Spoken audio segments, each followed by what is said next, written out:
देश के बड़े दिग्गज कारोबारी गौतम अडानी की कंपनी अडानी ग्रुप पर एक बार फिर गंभीर आरोप लगे हैं।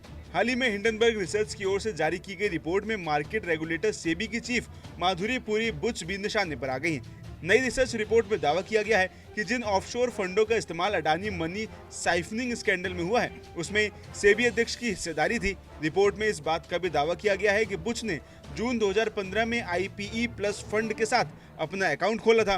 वहीं जिस ऑफशोर फंड में अकाउंट खोला गया था, उसे NBFC IIFL के माध्यम से अडानी के एक निदेशक ने बनाया था। वहीं रिपोर्ट के मुताबिक सेबी अध्यक्ष माधवी पुरी बुच और उनके पति की कंपनियों ने भी कुछ फंड संरचनाओं में हिस्सेदारी दिखाई है। रिपोर्ट कहती है कि अगोरा एडवाइजरी नाम की कंपनी में माधवी पुरी बुच ने 99% हिस्सेदारी है। इस कंपनी में माधवी के पति धवल बुच भी निदेशक हैं। वहीं रिपोर्ट में कई ऐसे टर्म और बातें हैं जिन्हें आसान भाषा में समझना बेहद जरूरी है। वहीं इसी कड़ी में हिंडनबर्ग की रिपोर्ट के मुताबिक सेबी चेयरपर्सन माधवी पुरी बुच और उनके पति ने बरमूडा और मॉरिशस ऑफशोर फंडों में हिस्सेदारी रखी थी, जिनका इस्तेमाल अडानी ग्रुप की ओर से किया गया था। वहीं ऑफशोर फंड्स को इंटरनेशनल फंड्स भी कहा जाता है। ये दरअसल विदेशी बाजार में निवेश करने वाली म्यूचुअल फंड की स्कीम की तरह ही है, जो किसी स्पेशल सेक्टर या कंपनियों अथवा नियमित आय की सिक्योरिटीज में निवेश करती हैं। वहीं हिंडनबर्ग की रिपोर्ट में मनी साइफनिंग का भी जिक्र किया गया है। वहीं अगर इसे आसान भाषा में समझें तो इसे पैसों की हेराफेरी ही कहा जाता है। दरअसल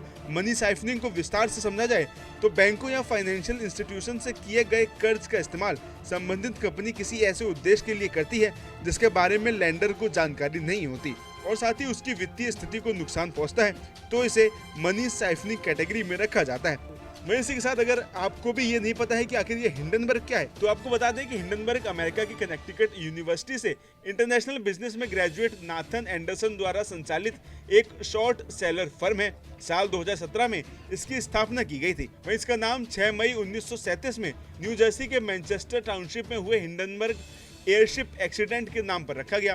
कंपनी का काम शेयर मार्केट, इक्विटी, क्रेडिट और डेरिवेटिव्स पर रिसर्च करना है। वहीं इस रिसर्च के जरिए कंपनी पता लगाती है कि क्या स्टॉक मार्केट में कहीं गलत तरह से पैसों की हेराफेरी हो रही है। वहीं आपको बताते चलें कि अडानी समूह और हिंडनबर्ग रिसर्च के बीच ये टकराव जनवरी 2023 में शुरू हुआ था।